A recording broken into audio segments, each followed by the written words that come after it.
Hola, ¿qué tal? Muy buenas, bienvenidos a Fútbol Fandos, bienvenidos a vuestro canal de fútbol, táctica y periodismo. Y hoy os traigo un análisis del que fue el gran partido de esta jornada 19 adelantada. Hoy vamos a sacar el bisturí para diseccionar todo lo que nos dejó ese Barcelona 3, Atlético de Madrid 1.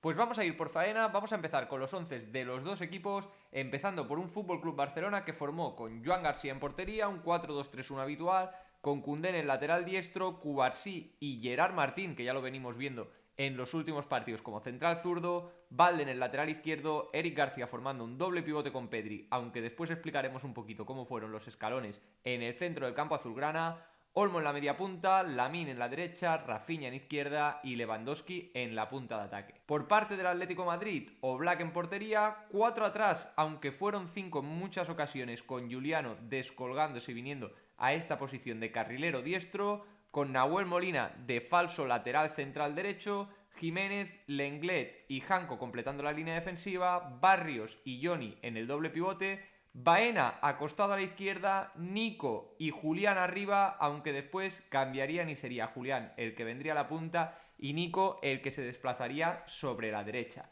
En principio, más o menos esto fueran las formaciones, aunque en el caso del Atlético de Madrid sobre todo, con balón, sin balón y en diferentes tramos de partido, fueron variando su esquema táctico. Lo primero que os quiero comentar en el vídeo de hoy fue la salida escalonada del Barça, en el que el doble pivote entre Pedri y Eric García, que sí que es cierto que fue un 4-2-3-1, como os decía en muchas situaciones era Eric García el que venía a la situación de pivote, Pedri el que se lateralizaba más sobre la izquierda y Dani Olmo el que tenía libertad absoluta para moverse sobre la derecha y sobre la media punta generando las superioridades. Vamos a colocar ahora al Atlético Madrid en el sistema de presión y seguro que lo entendéis muchísimo mejor. Pues esta era un poco la disposición táctica del Atlético de Madrid en la presión, también la del Barcelona en la salida, en la que lo más importante y lo que podemos observar, que fue lo que acabó desnivelando un poquito el duelo y donde se generaban las superioridades del FC Barcelona, fue en este triángulo entre Eric García, Pedri y Dani Olmo, y como podéis comprobar era Johnny el que venía a la presión sobre la marca individual de Dani Olmo, después sería Koke a partir del minuto 15 con el cambio del estadounidense, y era Barrios el jugador que tenía la tarea más difícil. ¿Por qué? Porque en el momento que se activaba este primer pase, por ejemplo sobre Cubarsí, él tenía que saltar a este pase sobre Eric García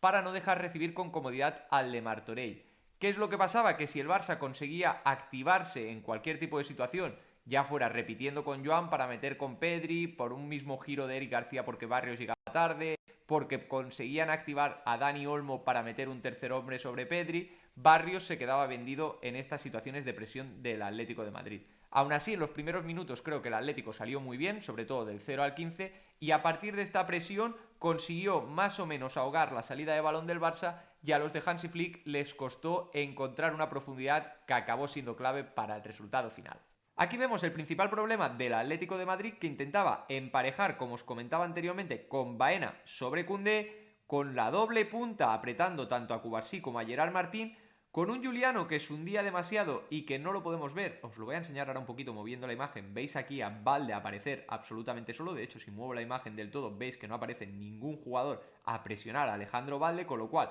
se quedaba totalmente solo para poder recibir, ya que Juliano estaba demasiado hundido, y el principal problema no era otro que este 2 contra 1 que le generaba el Barça sobre Pablo Barrios, el pivote del Atlético de Madrid, que tenía que moverse tanto a derecha como a izquierda, y cuando Eric García y Pedri conseguían separarse lo suficiente como para que esa intermedia no fuera cercana y tuviera que recorrer muchos metros en caso de recibir uno u otro jugador, el FC Barcelona consiguió establecer un buen juego de pases y a partir de ahí poder atacar la profundidad, como hemos visto en el pase de Pedri a Rafinha. Aquí lo que podemos ver muy bien es como los jugadores del centro del campo del Barça jugaban de forma escalonada, lo que veníamos comentando. Pablo Barrios tenía que saltar sobre Eric García. En esta situación vemos a Koke ya preparado para venir sobre Pedri, después de que el Atlético de Madrid ajustara para que Barrios no tuviera que correr de lado a lado sobre Eric y sobre Pedri, pero en este momento Joan García, que aquí lo vemos ya en acción de pase, podía encontrar ya directamente a Dani Olmo, que recibía absolutamente solo.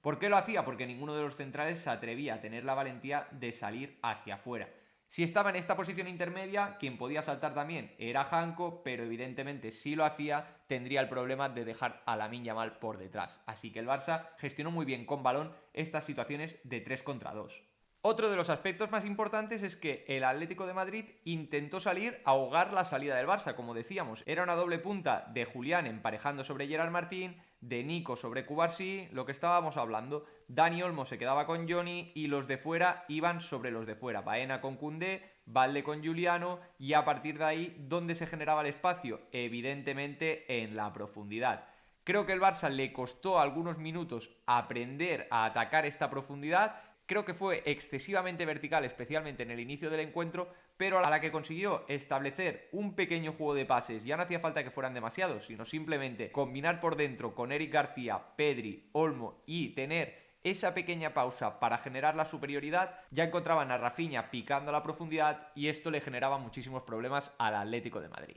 Y en esta imagen claramente lo que podemos observar es la importancia de la profundidad. Como os decía, vemos al Atlético de Madrid en un sistema de 5-3-2. Aquí vemos a Juliano persiguiendo a Valde en esta banda derecha, como se estaba comentando anteriormente. Vemos al doble pivote por dentro dejar tiempo y espacio sobre Pedri y la doble punta tampoco presionar especialmente a poseedor de balón, que en este caso era Pedri. Si dejas al mago de Tegueste estar tan libre para tener tiempo y espacio y pensar, se le combina que con un jugador que pica también al espacio como Rafinha, porque aquí evidentemente vemos a un Olmo que no está atacando el espacio, sino que está fijando a este jugador, un Lewandowski que sí que está en posición de picar al espacio, pero que sabemos que obviamente ya no tiene esa capacidad de atacar la profundidad. Obviamente sí que la tiene Rafinha, que en estos pases en vertical es un jugador muy dañino. Esta de hecho es la acción del 1-1 y a partir de este pase fue cuando el FC Barcelona empezó a crecer de verdad en el partido. Vamos a ver ahora qué hizo el FC Barcelona en la presión, porque si os decía que esa salida y esa superioridad de 3 contra 2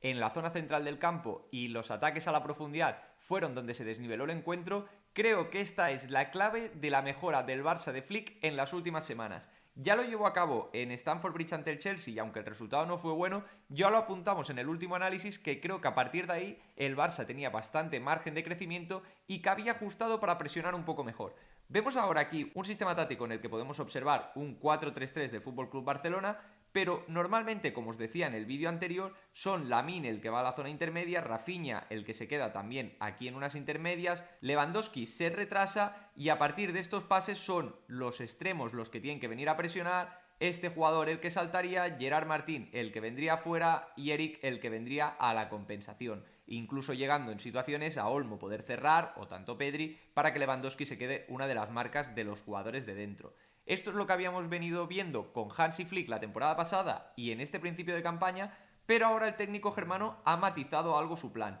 ¿Cómo lo hace? Pues lo hizo ante el Atlético de Madrid de nuevo de forma asimétrica. Es decir, si este sería el 4-3-3 habitual, vamos a colocarlos de nuevo a los jugadores en sus posiciones lógicas. Gerard Martín pasando al central zurdo, Valde como lateral izquierdo y Rafinha en la posición de extremo zurdo. Pues ahora lo que ha hecho el Barça es cambiar su sistema de presión. En la banda derecha Lamine ha dejado de hacer este trabajo de jugar en zonas intermedias y ahora lo que hace simplemente es quedarse con la marca de su lateral zurdo. Baena es un jugador que tiende bastante a venir hacia adentro y supongo que Hansi Flick lo que no quería era que Koundé, saltando sobre Janko, se olvidara de que un jugador como Baena pudiera recibir y encontrar la profundidad a partir de su pie. Creo que el Barça está matizando este plan para evitar que Koundé tenga que hacer demasiado recorrido hacia adelante y solo lo hace en la banda izquierda. Es decir, en la derecha se queda en unas situaciones, que las vemos aquí muy claras, de pares, 2x2, y en cambio en izquierda sí que cambia su plan. ¿Qué hace? Que Lewandowski se coloque con el central zurdo,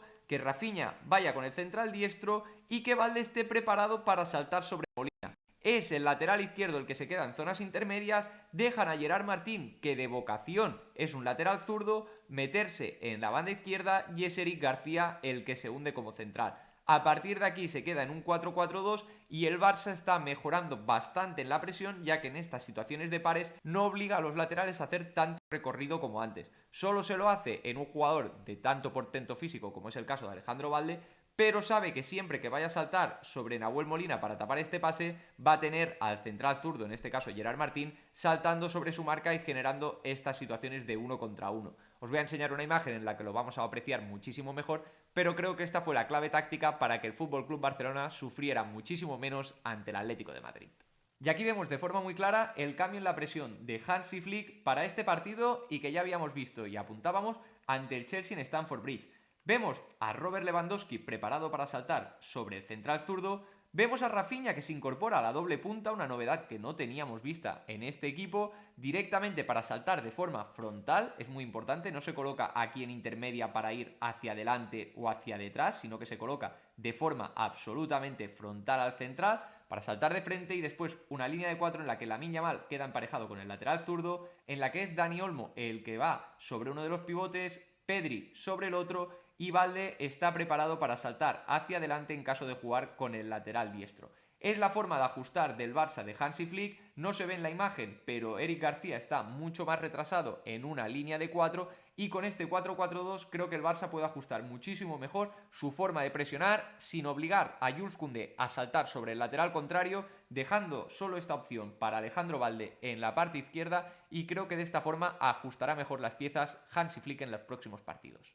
Y aquí vemos por último la estructura del Atlético de Madrid en campo propio, lo que os comentaba al principio. En muchas situaciones Lenglet se colocaba como central zurdo, Jiménez venía al central de en medio, Molina hacía la situación de tercer central y Juliano se quedaba emparejado con Rafinha. ¿Cómo compensaba estas situaciones el Atlético de Madrid? Pues lo hizo al principio con un Nico González que estaba más situado sobre la derecha, pero después cambió. Hubo momentos en los que, como os decía antes, Barrios era el jugador que se quedaba entre Pedri y Eric García, pero el Atlético de Madrid fue matizando su plan. En situaciones hubo un 5-3-2, después lo veremos mejor en algunas imágenes, como os lo estoy colocando aquí, intentando tapar esta salida entre los dos puntas, tapando el pase con el pivote, y a partir del minuto 15 cambió el plan para dejar a Julián solo, especialmente después del gol, colocar a Nico González en derecha y que fuera Baena el jugador que saltaba sobre el otro central. Incluso vimos momentos en los que Nico González, siendo el jugador que caía a izquierda, dejaba a Baena irse a la derecha y el Atlético de Madrid prácticamente formaba en campo propio